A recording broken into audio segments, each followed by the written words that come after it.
Olá, boa noite. O Vaticano anuncia que Papa Francisco vai proclamar 14 santos no próximo Dia Mundial das Missões em outubro. No Ângelus Dominical, o Santo Padre afirma que é preciso oferecer a mão para acolher o outro sem rótulos e preconceitos. Manifestação contra o aborto marca o domingo de Copacabana, no Rio. Plano Real completa hoje 30 anos de criação. Portabilidade de dívida de cartão de crédito já está valendo a partir desta segunda-feira. Banco na palma da mão. Em 5 anos, transações financeiras por celular crescem 250%. Última rodada da fase de grupos da Copa América tem 4 seleções definidas para as quartas de final. Fiéis e peregrinos vivenciam uma experiência cheia de espiritualidade no Santuário do Pai das Misericórdias. O Canção Nova Notícias está começando a serviço da vida e da esperança.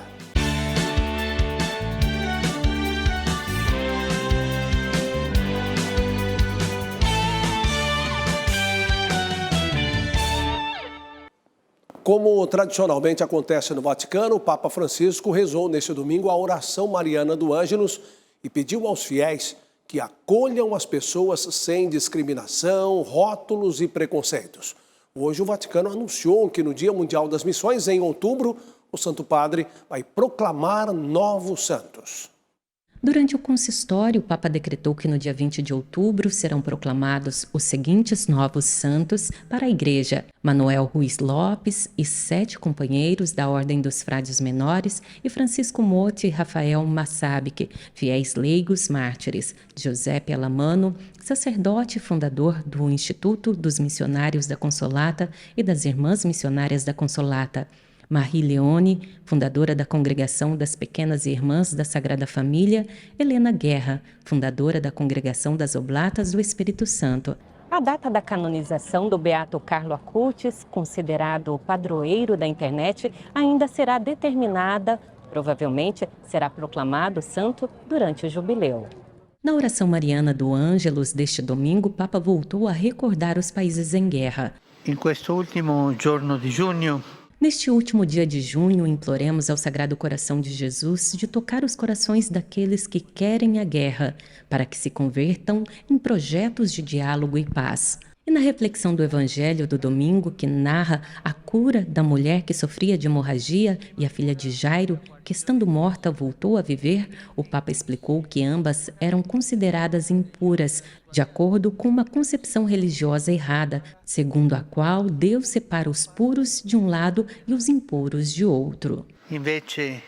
Dio non fa questa separazione. Pelo contrário, Deus não faz essa separação, porque todos somos seus filhos e a impureza não vem da comida, da doença ou mesmo da morte, mas vem de um coração impuro. Já no sábado, autoridades religiosas, fiéis e peregrinos se reuniram na Basílica de São Pedro para celebrar junto ao Papa Francisco a solenidade de Pedro e Paulo. Em sua homilia, o Santo Padre afirmou que os 2 apóstolos fizeram a experiência de graça, tocaram a obra de Deus que lhes abriu as portas da sua prisão interior e também das prisões reais onde estavam encerrados por causa do Evangelho. E noi ci prepariamo anche ad aprire a Porta Santa. E assim, enquanto nos preparamos para abrir a Porta Santa, esta é também uma mensagem para nós. Do mesmo modo, nós temos necessidade que o Senhor abra as portas do nosso coração, por vezes trancadas pelo medo, fechadas pelo egoísmo, seladas na indiferença ou na resignação, para que possamos abrir-nos ao encontro com Ele. Benedicciones.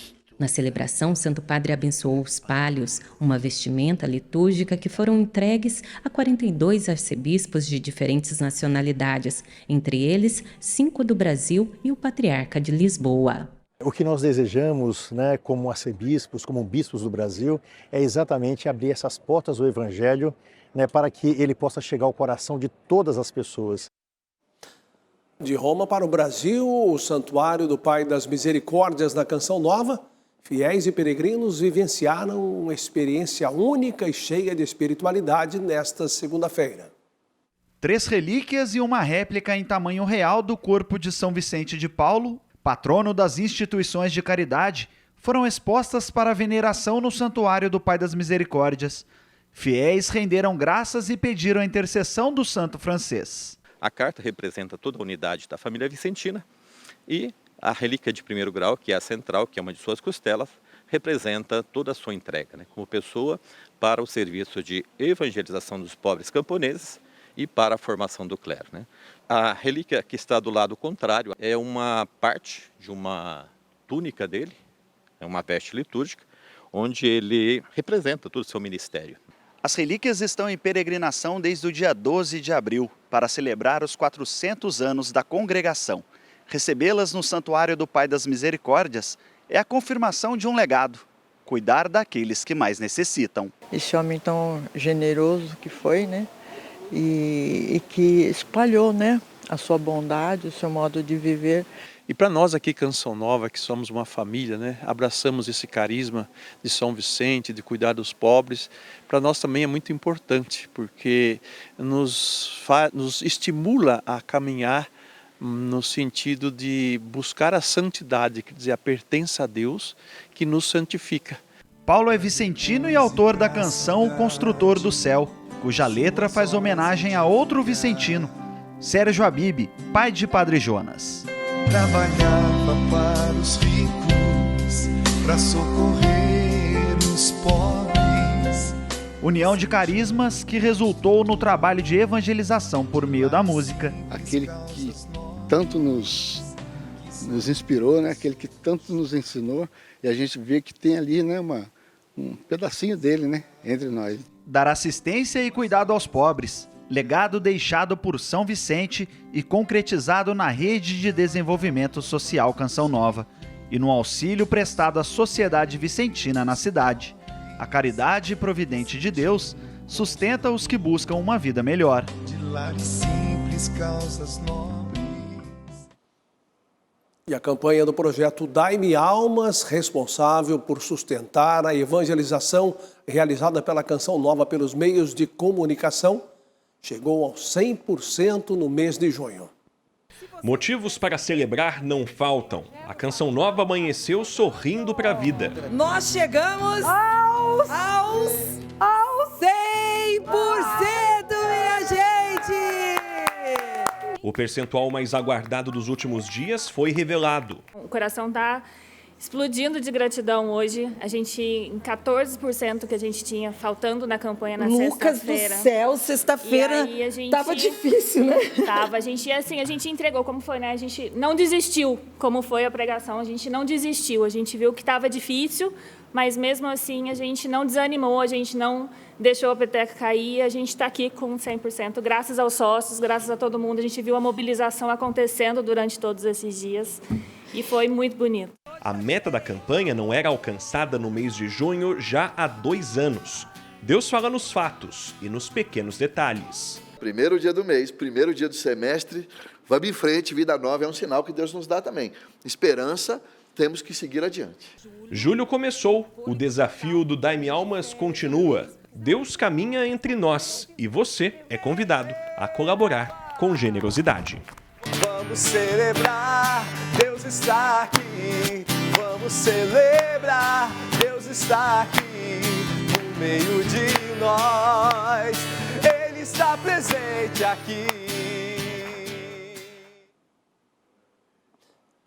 O bairro de Copacabana, no Rio de Janeiro, foi um cenário de manifestação contra o aborto nesse domingo. O evento foi realizado pela Rede Nacional em Defesa da Vida. No ato, os institutos Pró-Vida pediam a aprovação do projeto de lei 1904 de 2024. A medida é vista como crucial para proteger o direito à vida do bebê e da mãe, tudo com base na afirmação de que toda vida humana é valiosa desde a concepção. Por isso, o Estado deve garantir a proteção desse direito fundamental. Eu acho que a gente precisa se mobilizar, né?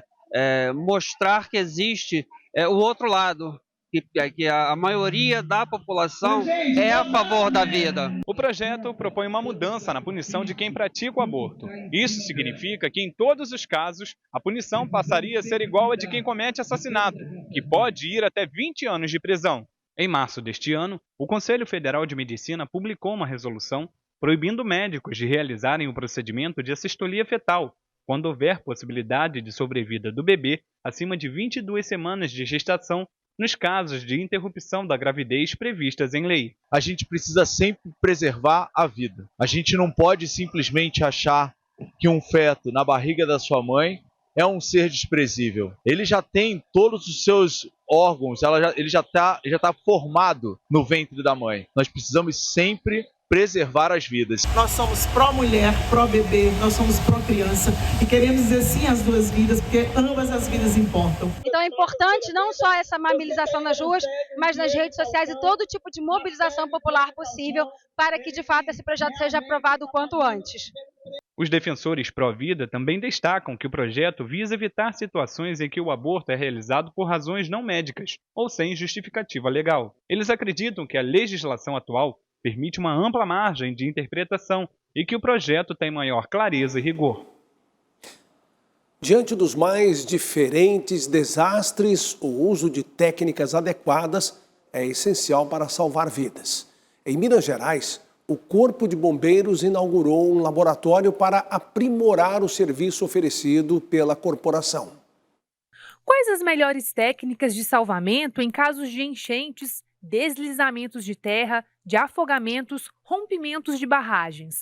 Para dar respostas mais eficientes a essas situações, o Corpo de Bombeiros de Minas Gerais inaugurou o Laboratório de Ciência, Tecnologia e Inovação em sua academia militar. O laboratório no formato de Fab Lab, onde a gente vai poder prototipar equipamentos, onde a gente vai poder, em colaboração com grupos de pesquisa, definir ideias, fazer projetos de pesquisa. E a técnica, ela advém da ciência. Eu não consigo ter uma técnica eficiente se ela não for uma técnica pensada para ser a melhor e praticada. O novo espaço conta com impressoras 3D e equipamentos para testes, a fim de oferecer aos pesquisadores da corporação meios de testar as pesquisas.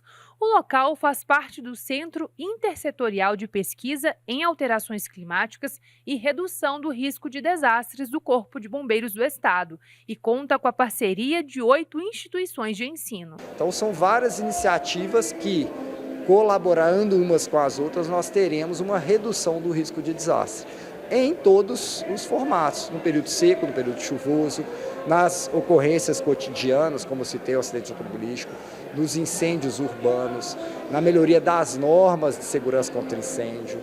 Então é um ciclo que se completa, a gente previne, a gente planeja, a gente responde, depois a gente tem que estudar as melhorias, fazer a recuperação e transformar a nossa sociedade numa sociedade mais segura. Os estudos vão auxiliar no desenvolvimento de políticas públicas na prevenção de desastres. Para a gente pensar em como é que a gente pode envolver melhor a população, como é que a gente pode pegar o que existe melhor de conhecimento sendo produzido na faculdade, centros de pesquisa, para colocar isso de fato a serviço da população e na construção dessas políticas públicas mais eficientes. O aprimoramento de técnicas contribuirá para ampliar operações de salvamento. É a ciência melhorando a vida da sociedade no dia a dia. A gente não consegue prever que o acidente vai acontecer.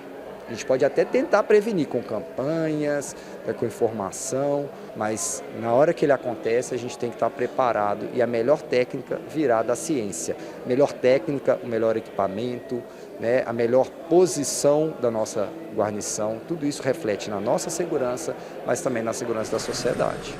O Canção Nova Notícias segue agora de São Paulo e a novidade é que entrou em vigor hoje uma regra que permite a transferência de dívidas do cartão de crédito para outra instituição financeira que ofereça melhor condição. O objetivo da resolução é ampliar as negociações e reduzir a inadimplência. Dona Beatriz precisou negociar com o banco a dívida do cartão de crédito. Uma entrada e fiz 2 parcelas. Eu já havia feito isso já há uns tempo atrás, que agora eu estou com muito problema, que eu parei de trabalhar, então estou sempre com estou negociando os cartões. Sandra também passou por isso, mas aprendeu algumas lições. Isso já aconteceu no passado, há muito tempo atrás, aí eu precisei negociar. Quem deseja negociar pendências relacionadas ao cartão de crédito agora tem uma nova opção. Nesta segunda-feira, passou a valer a resolução do Conselho Monetário Nacional que permite ao dono do cartão transferir o saldo devedor para outra instituição financeira, em busca de melhores condições. Isso vai trazer competitividade, então as instituições vão ter ali a possibilidade de oferecer novas negociações, eu vou ter condições de negociar com valor menor e isso vai fazer com que eu até consiga sair da minha inadimplência, do meu endividamento. Segundo a Serasa, no mês de maio, mais de 72 milhões de brasileiros estavam inadimplentes. Dívidas com bancos ou cartão de crédito são responsáveis por 30% dos endividamentos. A partir do momento que o consumidor deixa de pagar o valor integral da sua fatura de crédito, ele começa a entrar nessa dinâmica de pagar os juros mais altos do mercado, que em abril bateu mais de 400% ao ano. A nova regra também estabelece que as faturas sejam mais claras, destacando o valor total devido, data de vencimento, limite de crédito e as opções de parcelamentos com os juros. Para a especialista, o segredo para não se enrolar com essa opção de crédito é o planejamento. O que temos sim que dominar são nossos impulsos, os nossos comportamentos, que vai fazer com que a gente use mais ou menos para lado positivo ou negativo. Nos últimos anos, as transações bancárias pelo celular cresceram 250%, segundo o levantamento da Federação Brasileira de Bancos. Apesar das facilidades de resolver tudo com o aparelho na palma da mão, é muito importante ficar atento a fraudes e golpes no ambiente virtual. No dia a dia, rapidez e praticidade são requisitos importantes, principalmente na hora da compra. E o celular tem essa funcionalidade. É o que mostra uma pesquisa feita pela Federação Brasileira de Bancos. 7 em cada 10 transações bancárias são feitas pelos celulares e boa parte via Pix. Se por um lado o Pix facilitou a vida de muita gente, por outro a ferramenta é alvo de tentativas de golpe no ambiente digital. Alguém se passando por um parente seu no WhatsApp, usando foto, porém um número diferente, isso é um dos golpes mais comuns. De acordo com a Febraban, no ano passado foram realizadas 186 bilhões de transações bancárias, das quais 79% ocorreram de forma digital, por meio de sites, mensagens online e aplicativo. Eu pago bastante coisas no Pix, eu pago bastante passagem de ônibus, também pagamento de compras online, eu prefiro no Pix. O Banco Central aponta que as transações por Pix cresceram 74%, passaram de 24 bilhões para 41 bilhões. Esta especialista em segurança digital fala dos cuidados necessários que devem ser tomados. Liga para a pessoa, tenta fazer uma chamada de vídeo, uma chamada de voz para essa pessoa. E não faça nenhuma transação antes de confirmar a veracidade daquela história.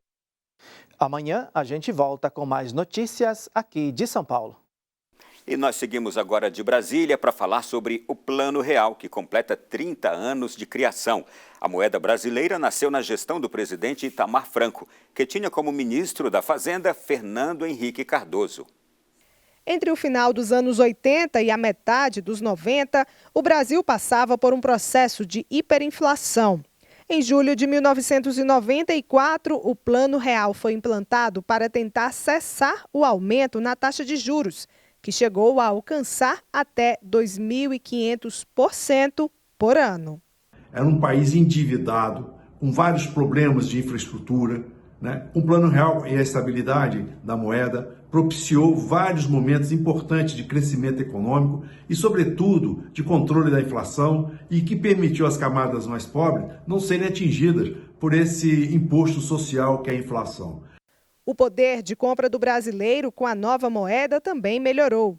A inflação caiu de 47,43%, registrada em junho de 1994, para 6,84% em julho do mesmo ano. Fundamental a criação das metas de inflação que vem até hoje, Nós tivemos recentemente a aprovação do arcabouço fiscal, também permite uma reforma tributária mais justa. Então, é um processo longo que deve ser seguido positivamente. No período de implantação, o real chegou a valer mais que o dólar. Mas com a globalização financeira e o regime cambial instável, a moeda logo foi desvalorizada. A falta de corte de gastos foi o que prejudicou ao longo desse tempo todo a continuação daquela melhoria que se viu inicial no Plano Real. De lá para cá, a inflação alcançou patamares significativos. Na prática, uma moeda de R$1 em julho de 1994, por exemplo, é o que vale nos dias de hoje a R$ 8,08 a partir da última divulgação do Índice de Preços ao Consumidor Amplo, o IPCA. Então o Plano Real ele deu uma estabilidade econômica ao país. Isso foi muito bom, realmente, não tenho que se dizer que não. Só que ele precisava também ser atualizado. E isso fez com que hoje o Plano Real ele não está conseguindo suportar os problemas que surgiram pós a sua emissão. Apesar da desvalorização da moeda neste período, o Plano Real foi fundamental para o investimento financeiro internacional. E se estiver controlado, continua sendo importante na vida dos brasileiros. Essa transparência também ajuda as empresas a investir, a contratar e o país passa a atrair investimentos. Não tenha dúvida que hoje também nós temos uma reserva cambial muito confortável, que permite o Brasil não ser atingido por especulações, ataques especulativos. O plenário da Câmara dos Deputados aprovou o projeto que cria o Cadastro Nacional de Servidores Demitidos. Por meio da ferramenta, será possível obter informações de servidores desligados de todas as administrações públicas. A ferramenta vai dar mais transparência e segurança jurídica no processo de contratação e nomeação de um funcionário público. O Cadastro Nacional de Servidores Demitidos terá informações sobre ex-servidores desligados ou penalizados, como CPF, dispositivos legais aplicados, cópia de processos administrativos e judiciais, data das penalidades, além de outras informações que a autoridade pública julgar relevante. Ao se executar um novo concurso público, então o Estado, outro Estado, um Ministério, outro Ministério, queira contratar um servidor, ele vai no Cadastro Único e buscar o histórico. Por que aquele servidor foi demitido? Nós não estamos falando aqui de quem está sendo demitido de forma normal, nós estamos falando aqui de quem foi demitido por razões ilícitas, por razões justificáveis. Se o funcionário tiver uma medida disciplinar, uma espécie de advertência, as informações devem ser disponibilizadas no cadastro em até 5 dias pelo superior.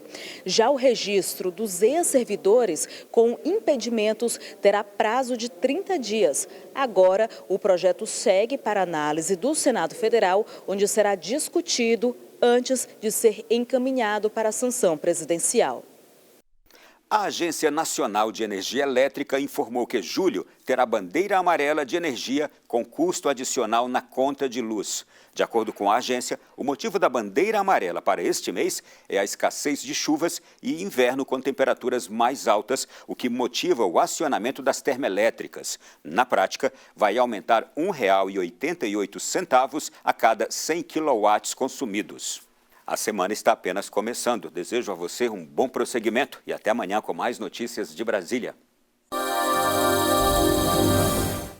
A semana começou com baixas temperaturas em vários pontos do país. Nesta terça-feira, a geada continua em toda a região sul. O leste do Paraná, por exemplo, pode amanhecer com nevoeiro, inclusive na capital Curitiba, que deve registrar mínima de 6 graus. No sudeste, tempo firme na maior parte da região. A chuva será intensa em todo o estado do Espírito Santo, com pequenas aberturas de sol. Em Vitória, mínima de 17 e máxima de 26. E atenção para você do noroeste amazonense e do centro-norte de Roraima. Subimos o mapa para informar que a chuva vai permanecer ao longo de toda a terça-feira. O sol prevalece nos estados do Acre, Rondônia, boa parte do Pará e também no estado do Tocantins. No Nordeste, a chuva permanece concentrada no litoral da região e nas demais áreas o tempo segue firme e ensolarado. No Centro-Oeste, o sol prevalece durante todo o dia e não há previsão de chuva. A umidade relativa do ar nesta área do estado do Mato Grosso será inferior a 30%. E como ficam as temperaturas pelo Brasil? Em Manaus, máxima de 33, em Cuiabá, máxima de 35 e em Salvador, mínimas de 21 e máxima de 27 graus. Estamos de volta para falar um pouquinho sobre futebol. A última rodada da fase de grupos da Copa América já tem 4 seleções definidas para as quartas de final. Confira os classificados dos grupos A e B que disputaram a última rodada nesse fim de semana. Canadá e Chile brigavam pela segunda vaga do grupo A. Jogo corrido e com lances perigosos. A rede até balançou, mas o gol canadense foi anulado por impedimento. O empate em 0-0 deu a classificação ao Canadá. No outro confronto do grupo, Argentina e Peru. Martínez foi o nome da partida. No primeiro gol dele, os peruanos queriam impedimento. Martínez outra vez, agora ele ganha do zagueiro e faz 2-0. Os peruanos reclamam de novo, agora de um empurrão, e foram para cima do árbitro, que não pediu revisão do lance. A Argentina terminou o grupo A com 9 pontos. Canadá, também classificado para a próxima fase, ficou em segundo com 4. Pelo grupo B, Venezuela não tomou conhecimento da Jamaica. Belo usou a cabeça para abrir o placar. 7 minutos depois, Rondon aumenta a vantagem. E o terceiro gol foi de contra-ataque. Ramírez fez a festa venezuelana nas arquibancadas. 3-0. No outro jogo, Equador e México ficaram no 0-0. Venezuela terminou em primeiro com 9 pontos. Equador garantiu a segunda vaga no saldo de gols, um a mais que os mexicanos. A seleção brasileira, que goleou o Paraguai na sexta-feira, define o grupo D nesta terça-feira contra a Colômbia, já classificada. A expectativa é de que o time de Dorival Júnior mantenha a mesma pegada e disposição demonstradas na última partida. Se o Brasil vencer a Colômbia, termina como o primeiro do grupo.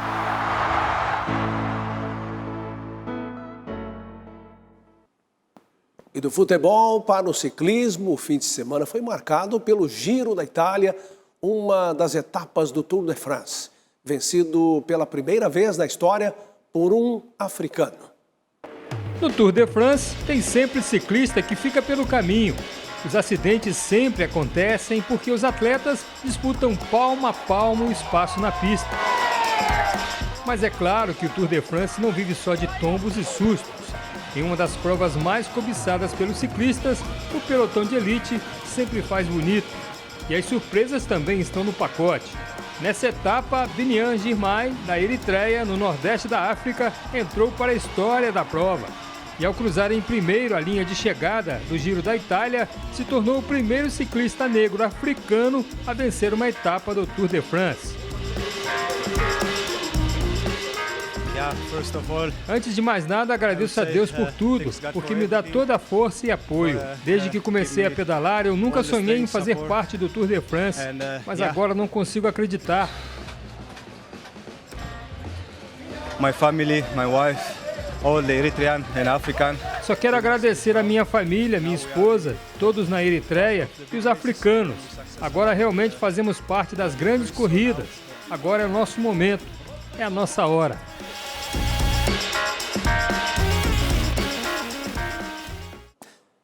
Em Aracaju, milhares de pessoas participaram da Canção Nova de uma programação especial que contou com a realização do Kairos e de um show oracional.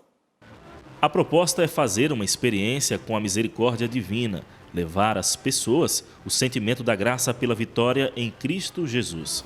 Premissas do show, a marca da vitória, que percorre todo o Brasil. Mesmo em meio às tribulações, mesmo em meio aos sofrimentos, eu posso crer que sou vitorioso em Cristo Jesus. Nele somos mais que vencedores. E com certeza, nós que somos cristãs e filhos desse Deus amado, temos o selo da marca da vitória e precisamos sempre buscar por isso. Toda a renda do show será revertida para a construção da Capela São Miguel Arcanjo, aqui na Canção Nova de Aracaju. Baseado na providência divina, o projeto conta com a ajuda de quem frequenta a sede da missão e acredita no poder da evangelização. A gente foi surpreendido pela quantidade de pessoas e saber que muitos vieram para experimentar a Deus e também para ajudar a construção dessa Capela de São Miguel Arcanjo. Eu creio que depois que eu vier aqui, eu vou olhar para aquela capela e falar, um pouquinho de mim está ali. Eu me doei um pouquinho para que aquilo acontecesse, para que essa capela acontecesse, um lugar de oração. Se Deus quiser, até o dia 15 de agosto a gente vai estar finalizando isso para acolher bem as pessoas e rezarmos junto a São Miguel Arcanjo, que é o patrono da Canção Nova de Aracaju. Eu profetizo vida, eu profetizo vida, eu profetizo vida. Olha, o fim de semana na Canção Nova contou também com a realização do acampamento da comunidade Obra de Maria. A unidade dos carismas permitiu aos presentes a vivência da espiritualidade mariana. A chuva e o frio de Cachoeira Paulista não impediram os filhos de Maria a marcarem presença no Rincão do Meu Senhor, casa aquecida com o amor de mãe que acolhe os peregrinos. Sempre a gente está vindo aqui de 3 meses, a gente está vindo aqui com a caravana aqui. Canção Nova é tudo de bom. Receber a notícia de que a gente viria aqui não estava programado, na verdade, mas recebi o convite de um amigo, o Vicente, ele sempre está vindo para cá em caravana, então é sempre com a melhor expectativa, a melhor alegria, porque é um ambiente muito bom. Falta pouco para a Obra de Maria completar 20 acampamentos na Canção Nova. Alex vem desde o primeiro. Responsabilidade em evangelizar e agraciado pelo carinho de Deus. E a gente diz sim, não é? E esse sim, ele vem com uma força muito grande, que é o estado de graça. Deus nos dá uma força sobrenatural, nos dá a palavra necessária, própria para o momento. E Deus que conduziu todas as coisas, foi Ele quem agiu nas nossas vidas, nós que estávamos conduzindo, porque as pessoas se abriram também. Os participantes deste acampamento foram inspirados pela palavra de Deus no Evangelho de Lucas. Eis aqui a serva do Senhor. A atitude de Maria, possível de ser atualizada nos dias atuais. Espelho, quando o assunto é fidelidade ao Senhor. Mas eu acho que o legado principal que eles levam é a importância da Virgem Maria em nossas vidas. Ela foi guardiã do Filho de Deus por mais de 30 anos. Então, se Deus confiou o único filho nas mãos dela, assim também a gente tem que agir. A nossa fé, a nossa caminhada de fé, a gente tem que confiar na Virgem Maria. Eu acho que a mensagem principal desse acampamento é essa: levar Maria para a nossa casa, para a nossa vida. Nossa Senhora, via segura que leva para Deus. Ao Senhor que caminha conosco, toda honra e toda glória, sobretudo disponibilidade para fazer sua vontade, perfeita e agradável, a exemplo da Mãe do Salvador.